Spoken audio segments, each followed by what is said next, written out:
بسم اللہ الرحمن الرحیم۔ السلام علیکم۔ ایک نئی جو سازش پاکستان میں جو قربانی کے حوالے سے اور ہمیشہ ہندوستان اور پاکستان سازشوں کا گڑ رہا ہے، دین اسلام کے خلاف، رسول اللہ صلی اللہ علیہ وسلم کے خلاف، یا پاکستان یا مسلم ممالک کے خلاف جو سازشیں ہیں وہ اکثر یہیں سے جنم دیتی ہیں۔ اور آج قربانی کے حوالے سے جو ایک نیا ٹرینڈ چلایا جا رہا ہے اس کا انکشاف کرنے کی کوشش کروں گا۔ میں ہوں فیصل وزیر ملک، آپ لوگ مجھے فیس بک اور یوٹیوب پر جوائن کر رہے ہیں۔ سنت ابراہیمی اور اس کی جو بعد میں حکم آیا وہ رسول اللہ صلی اللہ علیہ وسلم سے، اللہ تعالیٰ کے حکم سے، قرآن کے حکم سے، سنت ابراہیمی عید الاضحیٰ کو قربانی کا حکم مسلمانوں کے لیے ہے کہ جو صاحب استطاعت لوگ ہیں وہ جانور ذبح کر کے سنت ابراہیمی پر عمل کریں گے۔ یہ ایک حکم ہے اسلام میں جو ہر صاحب استطاعت مسلمان پر یہ فرض ہے۔ اب اس کو کبھی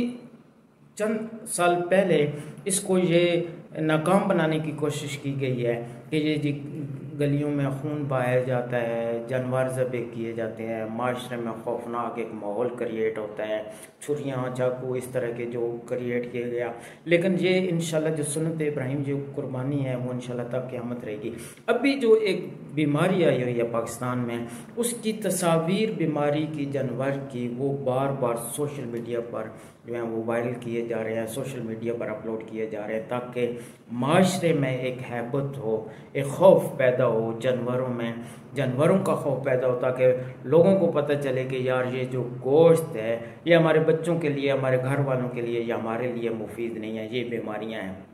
دیکھیں ہم مسلمان ہیں، ہم نے دین کو سمجھنا ہے اور دین کو سمجھ کر ہم نے پیروی کرنی ہے اللہ اور اللہ کے رسول کی۔ وَأَطِیعُوا اللَّهَ وَأَطِیعُوا الرَّسُولَ، اللہ تعالیٰ اور اللہ کے رسول کی اطاعت۔ اگر ہم قرآن کو ترجمے سورہ رحمان کی اگر تلاوت کریں، اور میں اکثر اپنی ویڈیو میں یہ کہا کرتا ہوں کہ آپ قرآن پاک جب تلاوت کریں تو کوشش کریں آپ اردو میں اس کو پڑھا کریں۔ دیکھیں ہم عربی تو ہیں نہیں، اور ہم نے جب قرآن کو سمجھنا ہے تو اردو زبان میں جب سمجھیں گے تو ہمیں پتہ چلے گا کہ اللہ رب العالمین انسان سے کیا فرما رہے ہیں۔ سورہ رحمان کی جب ہم تلاوت کریں تو اس میں بار بار اللہ تعالیٰ کی نعمتوں کا ذکر ہے۔ جو اللہ تعالیٰ کی طرف سے نعمتیں ہیں وہ انسان کے لیے مفید ہیں، ان میں بیماریاں نہیں ہیں۔ جب حکم دیا گیا ہے کہ یہ جو جانور ہیں یہ آپ کے لیے حلال ہیں اور یہ جو جانور ہیں آپ کے لیے حرام ہیں، لہٰذا جو حلال جانور انسان کے لیے ہیں، مسلمانوں کے لیے ہیں، وہ مفید ہیں۔ اور یہ جو جانور جو چوپائے اللہ پاک نے پیدا کیے ہیں یہ انسان کے لیے پیدا کیے ہیں، ان سے ہم سواری لے سکتے ہیں، ان کا دودھ پیا جا سکتا ہے، اور جو جانور ہیں ان کو حلال جو جانور ہیں ان کا دودھ بھی پیا جا سکتا ہے اور گوشت بھی ان سے حاصل کیا جا سکتا ہے۔ یہ اللہ تعالیٰ کا حکم ہے، یہ انسان کے لیے جو طرح طرح کے سورہ رحمان میں اللہ تعالیٰ ارشاد فرما رہے ہیں کہ ہم نے بنی انسان کے لیے میوے پیدا کیے،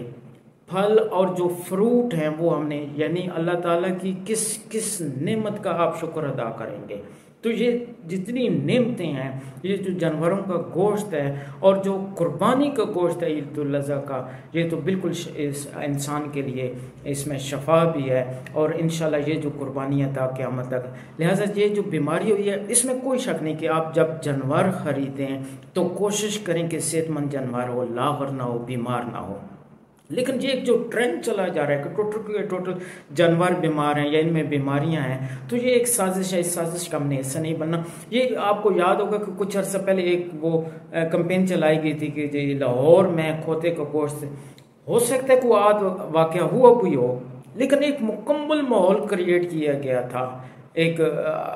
سوشل میڈیا پر، جی لاہور میں کھوتے کا گوشت یا پنجاب میں کھوتے کا گوشت یا پاکستان میں کیا وہ کھوتے کا گوشت کھاتے ہیں؟ نہیں، وہ ہم لوگوں کو بے وقوف بنایا گیا پاکستانیوں کو۔